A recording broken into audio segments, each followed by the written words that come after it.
Hi, everyone, and welcome. My name is Jen Elder. I'm the director of the Homeless and Housing Resource Center, and we are so excited for you to join us for our discussion today, Homelessness and Opioid Use Disorder, Best Practices for Whole Person Care.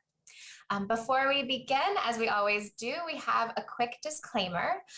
We are funded by the Substance Abuse and Mental Health Services Administration, but the views and opinions expressed today aren't necessarily official views of SAMHSA or HHS. So before we begin, a couple housekeeping items. We are joined by our American Sign Language interpreters, and there is transcription available. If you have any technical difficulties, just reach out to us via the Q&A feature or via email. Next slide. So we have a great group joining us today. Today's session is going to be a little bit different than some of the other webinars. We're going to have a wonderful roundtable discussion, just sharing expertise. So we welcome your questions, your feedback throughout today's session. The chat feature is disabled, but you can use the Q&A feature to submit feedback and questions to us. We don't have a lot of slides today, just a couple, but they are available on our website if that's something that you would like to download and follow along. And also it'll have the link to the new toolkit that we'll be discussing today. We'll have the recording available in just about a week. And at the end of the session, we'll make sure that you get a link to a very short evaluation, and which will come with a certificate of participation at the end. So if you have any issues with that, problems, just reach out to our team. We'll make sure that you get your certificate and get any of your questions answered. So with that, I am excited about our panel today. They're going to introduce themselves in greater depth, but just want to highlight this team of experts has been critical in helping us design this toolkit that Ken's going to be talking about, and just really informing our work both now and the opioid use disorder work that we did last year. So we're so excited for them to spend this hour with you and sharing their expertise. So with no further ado, I'm going to pass it over to Ken to get us started. Thank you, Jen, and welcome to all of you, wherever you are in the world. I'm delighted to be with you. My name is Ken Craybill. I am a trainer. I've worked in the intersection of homelessness and behavioral health and healthcare and housing for actually the past 40 years, I just realized. And so I'm delighted to be here to work with some colleagues here, some of whom I've known for a long time and others for a briefer amount of time. But I'm just so delighted that Stephen, Julia, and Raquel can be here. So I'm going to invite you to introduce yourselves in the order that appears here, if you would. And we'll just ask you to give a paragraph about yourself, if you will. So Stephen, if you would. Ken, thank you. Good afternoon, everybody. I am Stephen Samra. I am a senior associate with C4 Innovations. I'm also a recovery specialist for the Opioid Response Network, but I think more importantly for the folks who are here today, I'm a person in long-term recovery from an opioid use disorder, and I have treated that opioid use disorder with medication-assisted treatment since 2000. I have sort of the big five of behavioral health challenges. That's how I always describe it. And the OUD, the opioid use disorder, is my primary sort of diagnosis and issue. But the truth is that, a lot of that was driven by some mental health challenges that I've dealt with. Certainly my bipolar disorder, ADHD, and severe PTSD. I've also been incarcerated for a nonviolent cannabis crime. I spent a couple of years in a state prison for that. I am a trauma survivor. My ACE score is 9, and I have been homeless off and on for a fairly large portion of my active addiction years. And I spent a lot of time in some pretty significant camps. I've worked with Ken. In fact, I've worked with Jen and the team here for a number of years. For me, it was the direct service that kind of moved me into this technical assistance world. I was a street outreach specialist in Nashville, Tennessee for about 6 different years. I really enjoyed the work, but I also recognized that the things that we were experiencing here in Nashville are what people are experiencing all over the country. We don't always have the best answers and solutions. but we certainly gave it our best shot and continue to do so. So that's what informed my component or my piece of the toolkit, both 1 and 2. It is really exciting to be able to get this information out to people who specifically are working with, engaging in some way, or supporting those of us who have an opioid use disorder.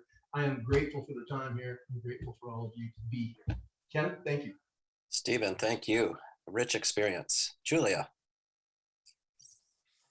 Hi, everyone. I want to thank you guys for letting me be here today. My name is Julia Mullins, and I'm the Outreach Director with Kentucky Services.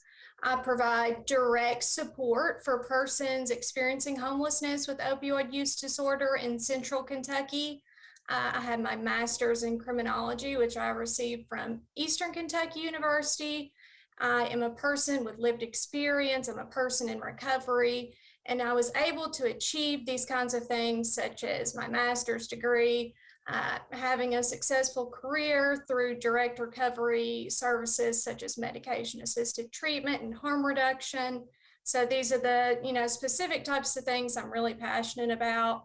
I was interviewed for the toolkit as both a service provider and also a person who's experienced homelessness with opioid use disorder. So I'm really excited to be here and have this conversation today. Thank you and welcome, Julia. Thank you so much. And Raquel. Well, first of all, thank you for joining us today. My name is Raquel Garcia, and first and foremost, I'm always a woman in long-term recovery. And what that means for me is that I have not drank alcohol or misused a prescription pill in over 12 and a half years. I'm also in recovery from trauma. I have my degree as an addiction counselor. I received that in 2014, although I don't actually use it. I'm actually a nationally certified peer recovery specialist. I work as an expert in motivational interviewing, trauma-informed practices, both in supervision. I have a passion for peer recovery. I'm an entrepreneur in the state of Colorado, and just recently was appointed to the Behavioral Health Administration for the state of Colorado. Thank you all. Well, as you can tell, each of our panelists today bring terrific experience, both in terms of their personal narrative, their knowledge and wisdom, but also they've been a seeker of services, a provider of services, and also have been involved in teaching and training and equipping others in the field as well. And so fabulous to have you here. So I suggest that we launch in. But before we do that, I want to just say, before we invite the panelists to speak, I just want to provide a brief overview of the part 2 of the toolkit, whole person care for people experiencing homelessness and opioid use disorder. I hope that you've had the opportunity to see part 1. It really does provide a foundation in many ways for part 2. Both of them are available in Spanish, and so I think that's fabulous. The first part of the part 2 of the toolkit, some of the contents are listed here. We begin here with a note about self-care, and we never want to let go of that, the importance of doing that in work that can be have a fair amount of risk for exposure to secondary trauma, vicarious trauma. We also look at what's our understanding of opioid use disorder and how does that compare and contrast to sort of the moral deficit, moral failing theories that have too long permeated our field. And so we look at the neurobiology, we look at the race disparities in OUD and recognize that there's a lot of inequity, if you will, in both assessment and treatment and availability of support services. We look at a whole person care from the standpoint of not just the use of opiates, but also the mental challenges and the physical challenges that people face. And then we move into a framework that is a recovery-oriented framework where we explore harm reduction, what treatment options look like for opioid use disorder as of today, and also of recovery support services. Next slide, please. And then today, actually, we're going to focus primarily on these topics, and that is the community level coordination and collaboration that goes into providing whole person care, and looking at specifically things like community asset mapping and implementing warm handoffs. And then really looking at housing, both inviting people to consider housing and then supporting them once in housing. And what does it mean to promote recovery, post-traumatic growth, if you will? What does it mean to help people create a home out of their housing and create a community in which they are part of? And so we look at housing, whole person tenancy support, and supporting basic needs. And as you see, you can download this toolkit at your own choosing. And in fact, I recommend downloading both the parts 1 and parts 2. They're not so lengthy that you can't read them, but they're not so short that you can just sit down and read them in a quick sort of spell. So I do suggest, though, that the writing, which also involves quotes from people like Julia and others, is really very readable and very accessible. And I highly recommend reading it and sharing it with your colleagues. All right, next slide.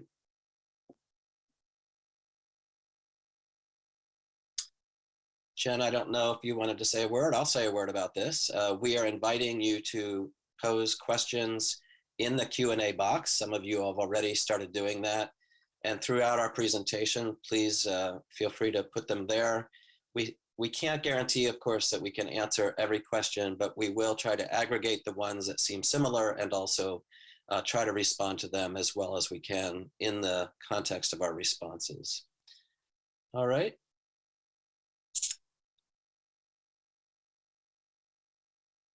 Next slide, please.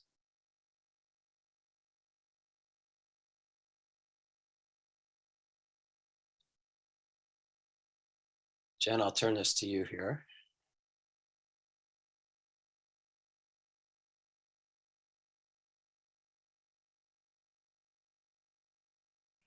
Hi, I think this is the great time we can take down the slides and have the roundtable discussion, and then we'll bring up the evaluation page. So. Okay, thank you. All right, so Stephen, Raquel, and Julia, I'm going to invite you to respond to some questions. I'm going to start with you, Stephen, sorry. And I'd like to lay a foundation here for our conversation today. And I'd ask you to please describe your understanding of the culture of addiction, particularly in the context of homelessness. I know that this is something you've done a lot of thinking and teaching around, and I know you believe it's absolutely critical for care providers to understand this. So I'll invite you to, let us know, what is the culture of addiction as you understand it? Why does it matter? What does it provide for people, and what makes it hard to leave it when moving towards a culture of recovery? Ken, thank you, because that is a really important piece of what we do, and particularly how we can engage folks who may be pre-contemplative, it may be, uninterested in remaining engaged in a sort of a treatment process or a treatment approach.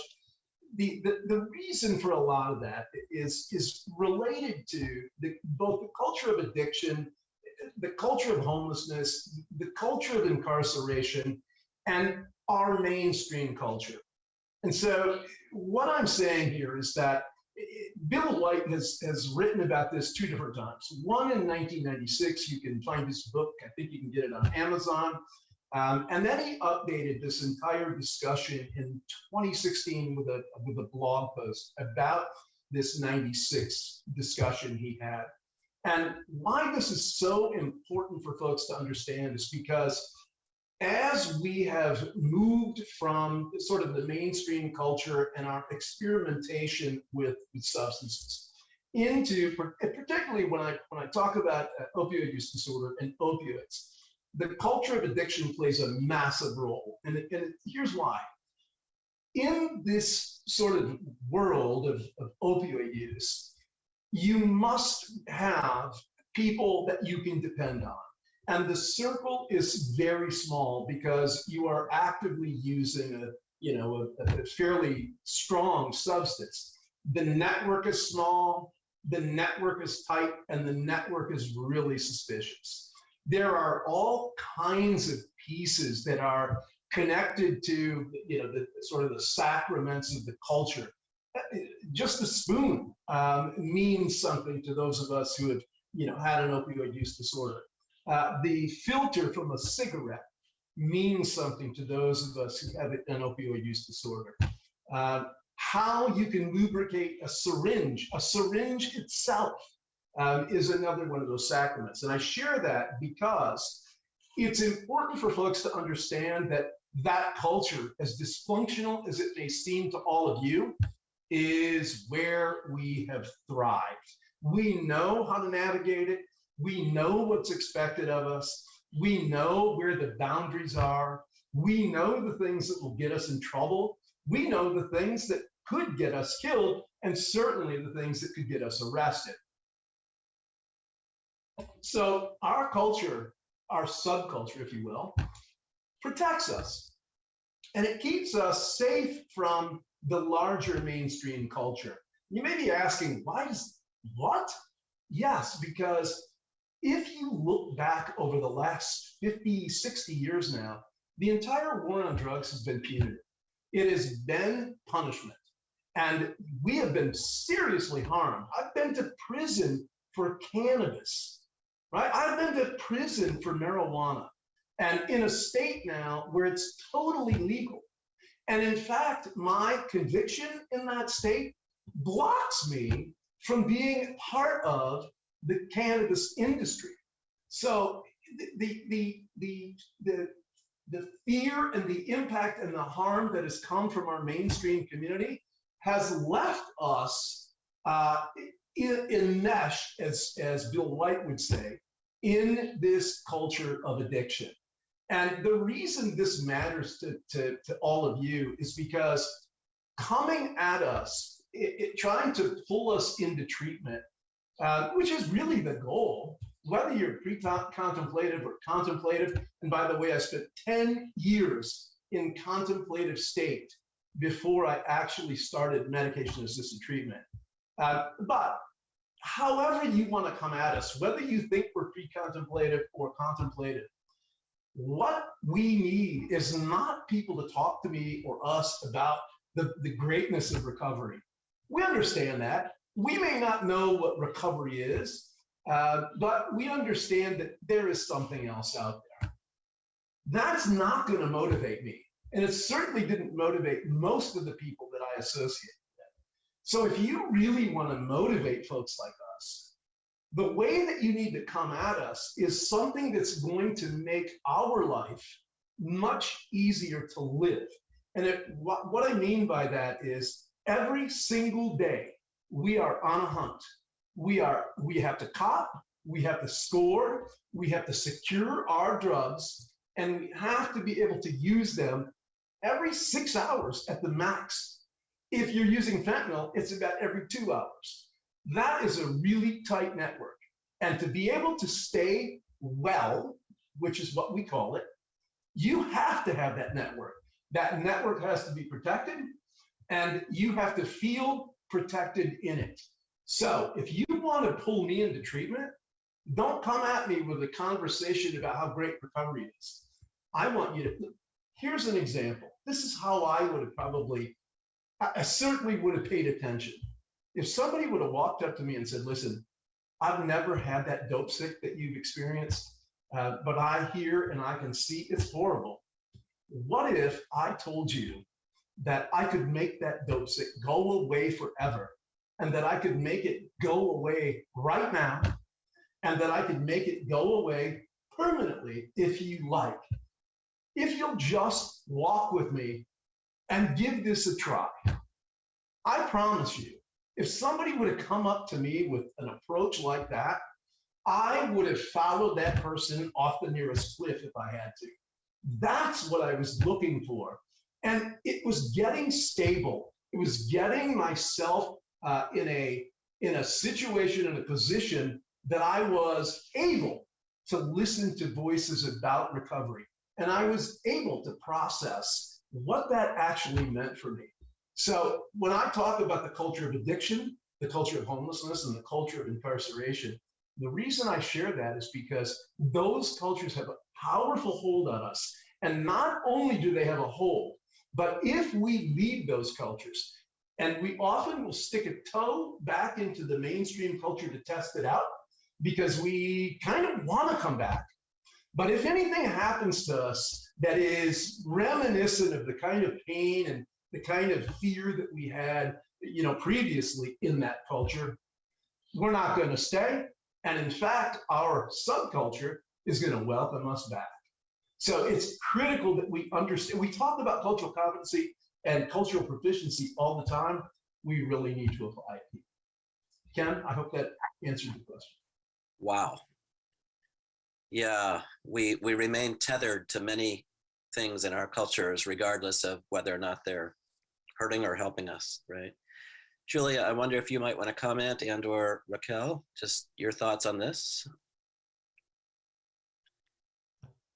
Yeah, I'll jump in really quick. The culture of addiction, when I first started hearing that term, I honestly wasn't sure what that meant, and then I started having people explain it to me, and it kind of just was like a light bulb going off in my head. Of course, this is the lifestyle, the behaviors, the routines that I've lived for so many years of my life in order to survive. And, going into early recovery time and time again, that was one of the hardest things to give up. And I remember thinking sometimes it was almost like losing a loved one. I was like grieving this life, and I wasn't even exactly sure as to pinpoint, what specific thing I was missing. But then I also remember feeling so angry in the beginning, and I wasn't even sure who to blame, but I was angry at everybody and everything. And so I try to remember these feelings because it's easy to forget that after so much time away from substances. But when I first became a service provider, I became so confused again, why are these clients so angry with me? And then I started to realize, that was me, that was how I felt. And so the culture of addiction, you really kind of just have to combat it with constant support, truthfulness, because they can, we know when people are lying to us. So, yeah, it's really important to understand that culture of addiction. So, yep. Yeah, I have my own idea of the culture of addiction. I live in a very rural community in Colorado. And if you are all from a small town, the small town bar guy that holds up the end of that bar has a place, and he's important in that town. You ever remember Cheers, right? Norm walks in and everyone goes, Norm. Why did that work? Because he was about something in that one place. Somebody valued him. And I live in a very small town of under 2,500 people. Only 5 people of color lived there for most of my life. And the person at the bar was about something. He has a name. Everybody knows him when he walks in the door. And I've watched a lot of people in my town. I am grateful I was able to maintain my sobriety in a small town, but many are not. Because of that, I've watched so many of the people that I love and adore in my small town go back to that because they want to be somebody. And it comes with it's part of the culture of addiction. A lot of people in a small town, they'll drop you off drunk at your door. They're not really there to help you get clean and sober. And so, or to, remove substances and sober up. It's not a supportive community. And so that's a combat in small areas. I see that constant competition for that, the clout that comes in a small community. And, when I was using, I was the mama bear. I was the one that got up every morning, made sure everybody was clean and all of that. And I had a purpose, even when I was actively using. I also was the one that had the medication. So I had some clout in what I could do. I had a little bit of control in that little community Stephen was talking about. I was the girl who had the things. So it came with something, and it came with something. And when you took that away from me, it was the hardest part. I agree with Julia. To leave that community was probably more mourning for me than the actual substances. Was feeling like I was going to have to go out alone. And I hear people going, well, just change everything about your life. It's not that easy. It's not that easy.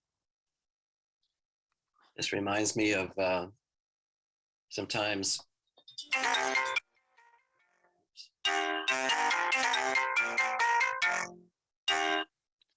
it's really helpful to ask people when we're getting to know them, what do opiates do for you?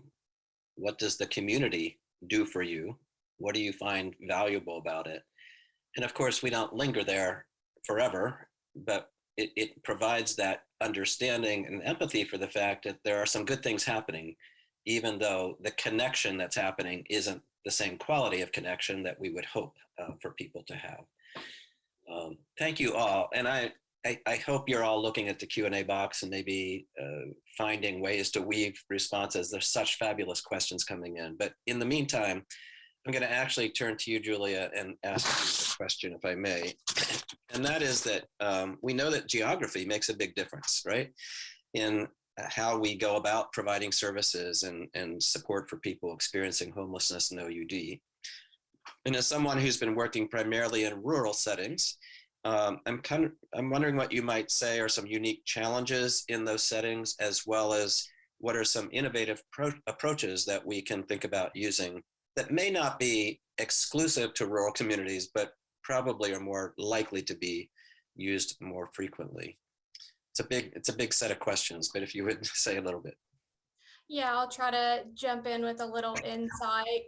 So anybody who works or has worked in a rural area can really kind of think, you know, it's not even so much unique challenges. It feels like everything is a challenge. You know, there's so many days where it feels like there's just nothing to connect a person to. So service providers typically have to fill so many shoes in the world of homelessness and opioid use disorder. There's been so many days that I've left work and I just feel like the weight of the world is on me from feeling the pressure of being that person's hope shot. So this pressure can often be intensified in limited areas, such as those for people who are living in rural settings. It can certainly feel hopeless that way when you are a person experiencing homelessness and opioid use disorder. So there are so many service providers who experience burnout very quickly. And, you know, there's definitely been many days that I've, you know, thought, can I do this? Can I carry on?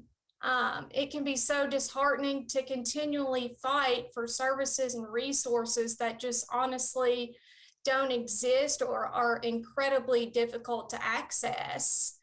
And then, you know, say there is the opportunity that we do successfully connect one person to a service, like a job, you know, then we have to climb another mountain, such as, okay, how are we going to get them reliable transportation to this job? So, you know, typically that's the crux of the problem in a rural area. I've had so many people ask me, how am I going to get housing when I don't have a job? And then they turn around and say, well, how do I get a job if I don't have a roof over my head? So this is what we have to ask ourselves on a daily basis, you know, living and working in rural areas. So the small amount of advice that I have to offer, you know, it's really just showing up every day for that person. So this is where that whole person approach really comes in. I continue to show up and support people on a daily basis. And you know what? Honestly, there's been some people that I've had to stand beside for a year before they get housing. And then there's people that I've supported even longer than that who don't have it yet. And that's just the reality of being in an area where, you know, housing and resources are incredibly difficult. So, you know, we just have to continue to advocate. I also think that networking is incredibly important. You know, even those 8 o'clock meetings that are difficult to get to, you never know who's going to be at these meetings, who can connect you. It's constantly advocating in every opportunity that you can get. So that's a few things I can throw in. Raquel, Stephen? Thank you, Julia. You know, I think for rural communities, I'm with Julie on that because I work in this really strange pocket of Colorado that we are linked by a couple cities on each side, but we have this gap of services, right? So trying to be creative in securing a safety net across the region. Colorado is working really hard at that right now. But that is a challenge, right, Julia? How do we connect folks? I was working with a woman who lived 5 miles off the Nebraska line in Pete, Colorado.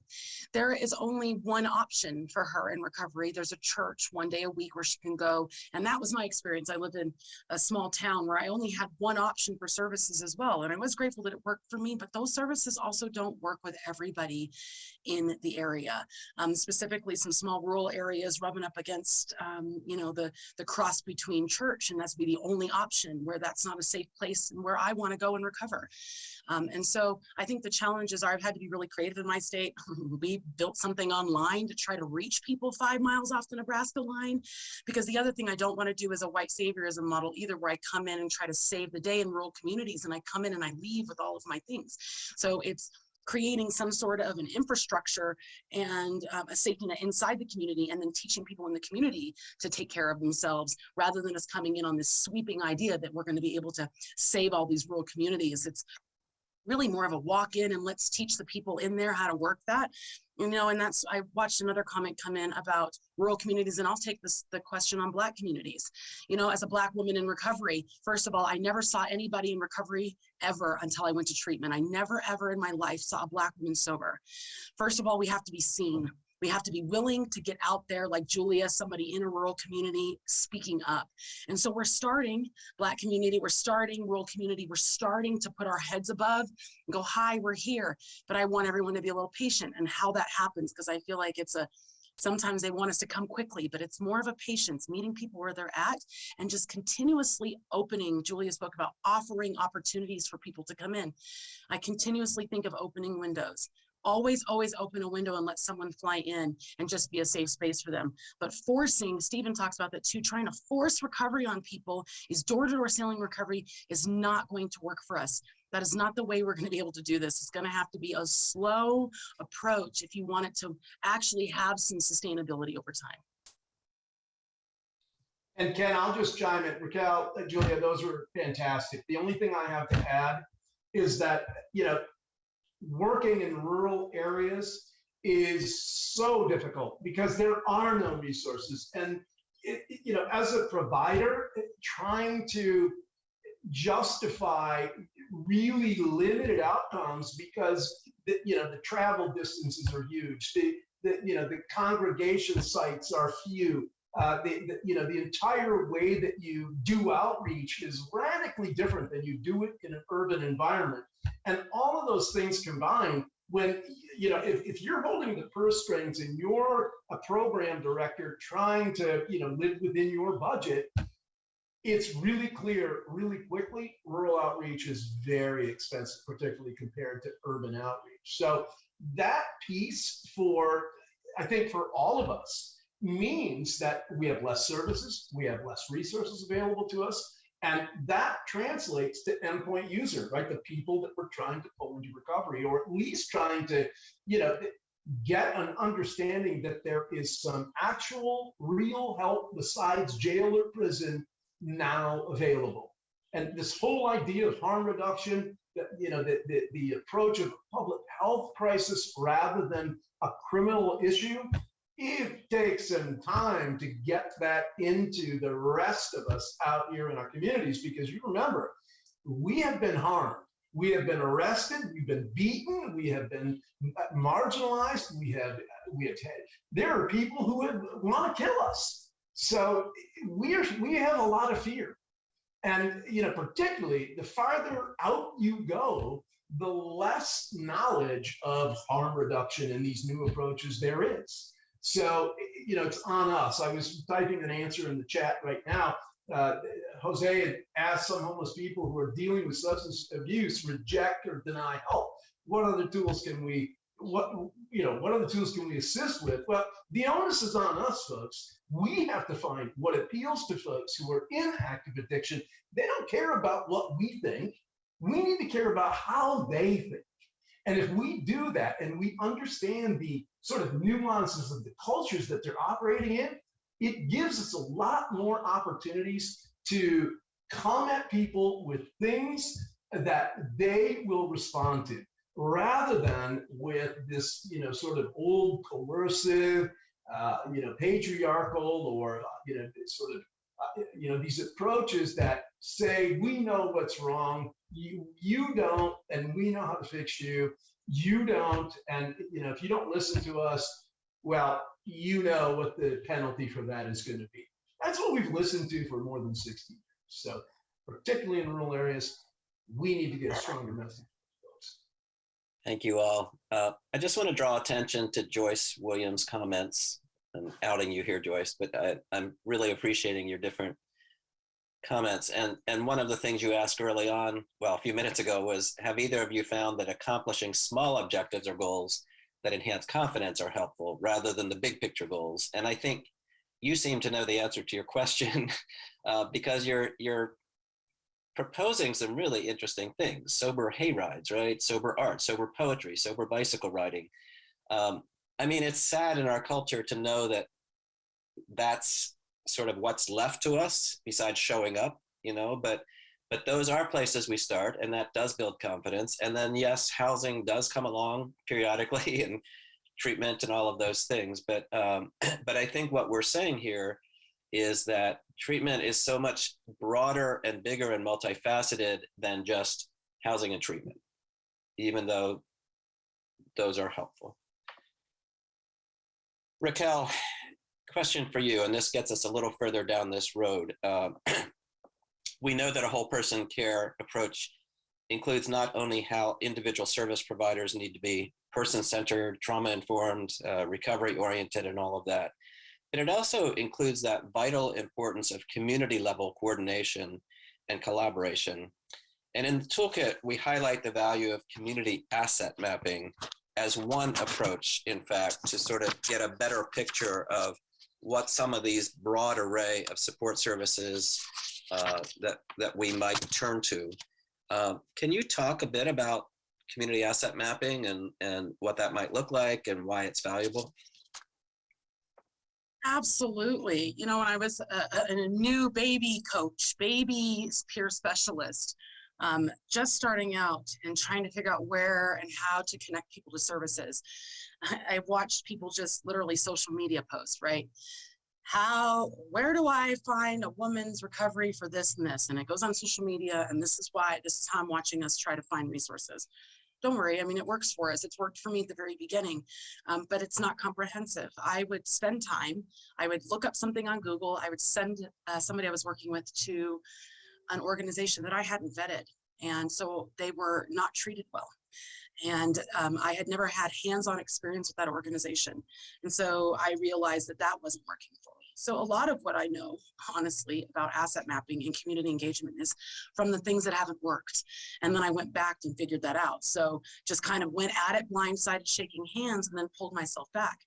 Community engagement is one of my things. It is part of, I think it's probably the foundation of what I do, is shaking hands and letting them know, first of all, that I am somebody in long-term recovery and what recovery looks like, that recovery gets educated, that people in recovery thrive, they have families, I'm married, I got 4 kids, and I want them to do that.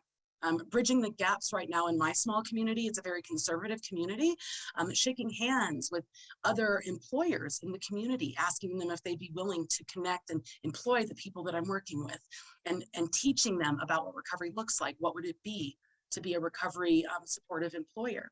And then when it came to asset mapping, I don't want to just send people blindly. There are so many services. And I think as a peer worker, that's where we get overwhelmed. Where to go? What do we do? So luckily for me in the state of Colorado, I get to create 2 regional navigators. And to be honest, I was really excited when I saw the toolkit. Number one, it validated we were on the right path. So if you go to that toolkit and you pull out the asset map, it's a great foundation for you to start with in your organizations to see, hey, if we're even on the right path. I almost believe you guys are probably further along than you thought, because when I handed it to my organization, we realized we were doing pretty good. And today, actually, I get to announce that we actually got to look at our asset map, the ones we've created in our organization, so that we can connect people with the right services. and services are so vast. It's not just substance use. You had talked about, Ken, you said, where can I go sober bicycle riding? Where can I go to a concert? There's a safe entertainment organization across the state that does safe spots to go to a college football game. I wouldn't have even known that. So community asset building is really important. And I think it's not just those that are working in recovery, but I like to invite people that are not in the recovery world into our world a little bit and to mix those two, because for a long time, I've felt very ostracized because I've been in recovery. I don't get invited to the moms things because they've got wine on Fridays. I don't get invited to community events because they always got a beer garden. And so one of the things I've done is made sure that if it doesn't exist for people in sobriety and recovery, I make it there. So, we do offer sober slushies at an event in our town. So that we can be a sober alternative for people in the community. And it's not just us, you guys, it's about a recovery community. When we pop up a tent that says sober, not dead, you have no idea the attraction that comes to that tent, not because of me, who's in recovery, but the woman who said, hey, my son's struggling. Or, hi, my daughter, I lost her, and I just want to talk to somebody. It's an opportunity. So that asset map, I think of not just the services, but connecting those outside of recovery into the community, that we can find a place to mix and mingle. So I am not constantly told, hey, you have to go over there, Raquel. Go do your recovery over there where I don't see it. Don't talk to me about that. And I'm always separated. So asset mapping has been vital for our community, especially working in, not my program doesn't work for everybody. Right?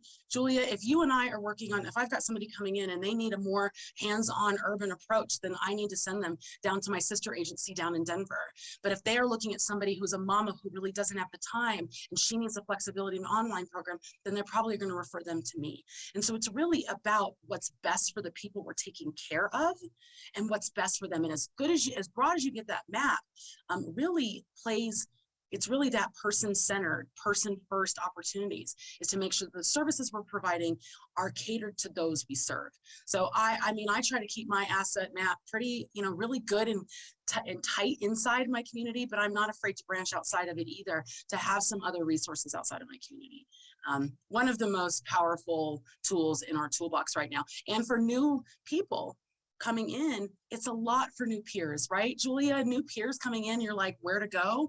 If we as organizations can get that a little bit solidified, it's not as overwhelming for the new peer that's coming in for services. So I think as organizations and leaders, that's our responsibility, is try to gather that information for them.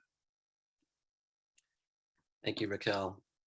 I have been around 40 years, like I mentioned, and somebody asked what's changed and what hasn't. A lot has changed, and a lot of practices have come along, but I personally believe that the movement towards what was initially called consumers and now peers, receivers of services, becoming providers of services, and being actively involved in all aspects of care and delivery has been the most momentous change of all.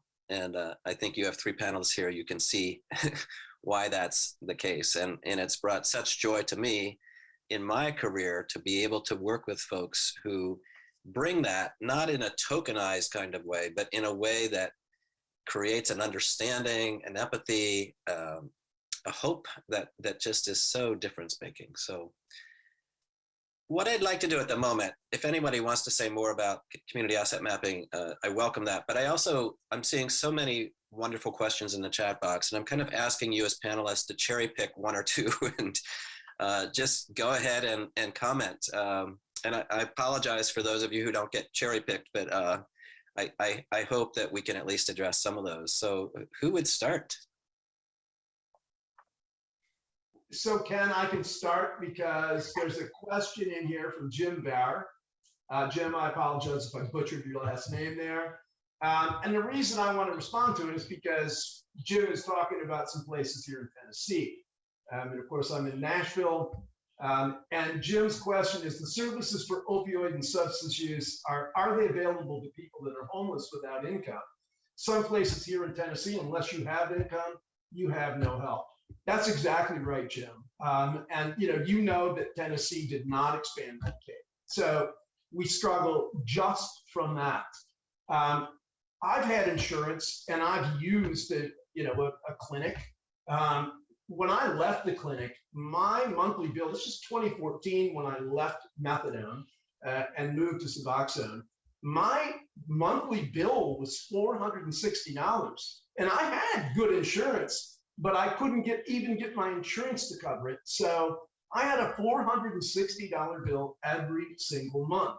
Now, I want to just share that it is difficult to pull people into even something like a methadone or Suboxone clinic if they're going to have to spend $460 a month to make that happen. They're just not going to do it because they're not going to be able to hold on to that large of a sum of money long enough to make that happen. It's just not going to happen. So the challenges around trying to pull people from homelessness and into treatment without any resources really is extraordinarily difficult. And I would say this, and I'll stop here, but part of the diversion issue of opioids like methadone and Suboxone, let me be really clear. There isn't anybody I have ever met who has an opioid use disorder who willingly gives away and diverts their opioid to anybody because we need it. We can't go without it. And the only time we might is to share it with somebody tight in our circle of our culture because we know that when we're sick and they have it, they'll share with us. Anytime else ain't gonna happen. It just isn't. So this idea that somehow, folks who get opioids, it's gonna flood the street, that's ridiculous. Unless you charge them $460 a month. And here's the reason. For 1 day's dose of methadone, I took 125 milligrams of methadone a day at $2 a milligram, and I think that was 2014 prices. That was enough to just about pay my clinic. So I would rather give up 2 days of my doses and get enough money to make my clinic payment than to have to miss the clinic payment and then get a rapid detox. So this whole idea that somehow providing folks, particularly people who experience homelessness, with an opioid would lead to some sort of diversion challenge in our community, I don't think that's going to happen. And in fact, if you really want to get people to pay attention to you who are homeless and who are strung out and sick, address the sick. I can't say it enough. Address the sick before you do anything else, because until you address the sick, we don't have time for you. We are busy copping. We are busy hunting. We are busy getting the money to cop. We don't have time for you, and it's not your fault. Thank you, Stephen. Who wants to go next? I'll jump in. I saw a question from Andrew about stigma, and it says, how do we overcome stigma? And I really think that stigma is something that we certainly need to address on this webinar today, especially with persons experiencing homelessness. So I'm going to try not to keep this focused specifically to rural areas, but obviously I know that everyone all over the country has experienced either direct stigma from their own personal lived experience or have witnessed the stigma of the people that we service. So I think it is so crucial that we continue to advocate the successes of all pathways of recovery. I tend to see in the area that I live in, successes are primarily shown only when it's 12-step or abstinence-based or religious. And while those are incredibly important and valuable and real, we also have to advocate for the medication-assisted treatment and all the different avenues that a person can recover that way. And we have to show the people who successfully change their lives with this type of pathway. For the longest time, I was so, honestly, still a little bit to this day, I was so fearful of admitting to the community that I lived in that I was able to recover from medication-assisted treatment. due to the backlash of stigma and being a mother and an employee, so many different things. But at some point down the line, I kind of learned it was more valuable to share my experience and what this pathway of recovery has done for me, in hopes that I can help the next person in my community who needs that pathway.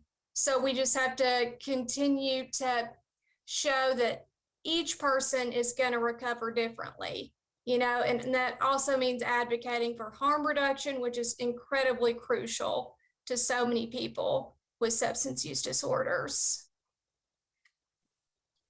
Thank you, Julia. Raquel, got anything? Yeah, I do. I was actually waiting. I had seen Tawana, I got you, girl. I got you on that question, because I understand that. I was speaking with my friend Carol yesterday, last night at a meeting, about the way they address the crack addiction versus the way we're looking at opiates. And I'm just going to validate and honor what you say. It is because of the color, right? It is because it has affected white suburban America and is not affecting us. That was definitely part of my family story.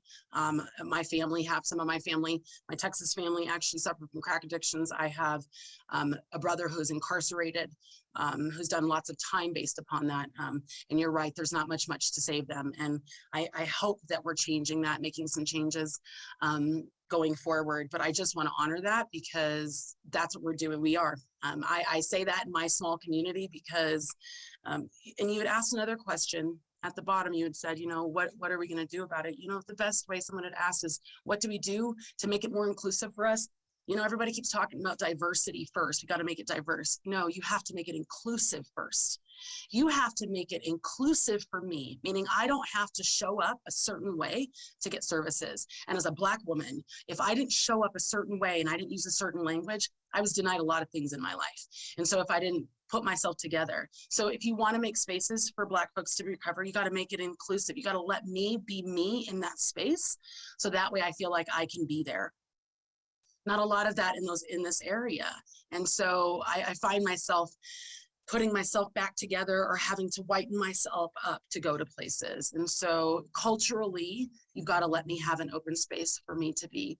And to be honest, another way we're making a difference is we've got to be seen. I'll say it again. I'm the first person in 3 generations of my family as a Black woman who's chosen a life of recovery and healing. We might still be at the very beginning of this, y'all. My daddy was segregated till he was 28 years old. He has not been able to choose that for himself yet.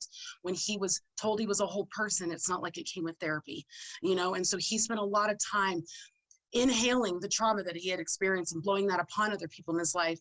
And it is the first time our family is seeing some sort of healing, and that is from me. So, just also being brave in our lives. Most of us are ostracized from our families when we choose this. That's my story. When I chose to do healing and speak about the things that happened in my life, I lost my family. And so I had to find a place where I could be myself and that would accept me as family. That culture part you're talking about, Stephen, it plays just as much of us, especially for those of ethnic backgrounds. My husband's Hispanic, same thing. It is a really hard thing for us to come out and talk about the things in our families, because for so long we are told that we are not allowed to, or we will lose our families. That's the threat that I have to get through in order to come through to recovery. And that's a big, big mountain to climb. Thanks, Raquel. Yeah, just to emphasize that slavery, racism, inequity is at the heart of the American approach to everything. And until we see that and name it and do something about it, it's there. So thank you for that, and also for bringing that up, Tawana. Who's next? I'm going to ask you to keep your responses to all of 1.6 minutes. How's that? Stephen, can you do that? I can. So the question is, can you discuss Matt versus nothing from the neck up checkup thinking? And they also ask about how lack of mandatory services and consequences from housing first create barriers to permanent supportive housing. I can't address that in a little bit of time I have, but here's what I want to say about that nothing from the neck up checkup. Julia just raised this issue about stigma. Let me tell you, when I see something like that, what happens to me is the pain is so deep and so pervasive that I just want to walk away from you. I just want to walk away from all of this, because what that says to me is you're a piece of garbage. You can't even think for yourself. And what's the point of us spending any time working on you? I said earlier, I was 10 years in contemplative thought before I actually entered recovery. Don't give up on anybody, and don't ever assume that there's nothing from the neck up, because trust me, there is. You just have to find it. Ken? So let's take one or two more questions before I'll turn it back to Jen to close us out. But anyone else? Yeah, I'll jump in, Ken, with a question, try to answer it really quickly. Someone had asked, what is the best way for someone that does not have a history of OUD to establish rapport, especially with folks with co-occurring homeless and OUD? So in my experience, building rapport is something that is absolutely crucial, to your relationship with the client. And as cliche as it may sound, rapport for me is consistently showing up, doing that active listening, and showing that person that you are actively listening, so that by the time they come to their next session, you can show some form of gesture or some behavior that shows them that you are listening and that you're caring to what they're saying. It also includes meeting them where they're at. I know that sometimes that's really difficult for providers, but, if you can get as close to them, so that they don't have to travel far, making it as easy on the person as possible is also a huge thing to developing rapport. So thanks. This really reminds me, Julie, thank you, just how the essence of trauma-informed care is to counteract what has happened to many people of not being seen, not being heard, not being listened to, not being taken into account, not regarded as fully human, or even having hope. And so we can provide that for people, and that in and of itself is a wonderful foundation for people to begin to feel that the already existing hope they have inside. It's just that it's hard to tap into. So thank you for that. Any kind of, for all of you, sort of parting sort of wisdom or anything you want to say to the group at all before we turn this back here? I'm going to say that I know, because I do this work every day, that we are all leading with heart, right? That we just have these great big hearts that want to do and make a difference in the communities we serve. And at the end of the day, people have the ability to do that also themselves. And so I want to leave you guys with making sure that you're taking care of yourselves. So do something lovely for yourself this afternoon for all the work that you do, and realize that people have the power also to take care and save themselves. And so I see that power for us when we're working with others, like we're trying to save people, give them their own super cape and let them save themselves. And we're just going to be the guides to support them along the way and try to release the power back to them as much as possible. But I just want to leave by saying thank you. Thank you for all the work you do. I know Julia and I are still working frontline work every day. Thank you for all the work you do in the world. It's making a difference. It is making a difference. Even if it's just one, it makes a difference.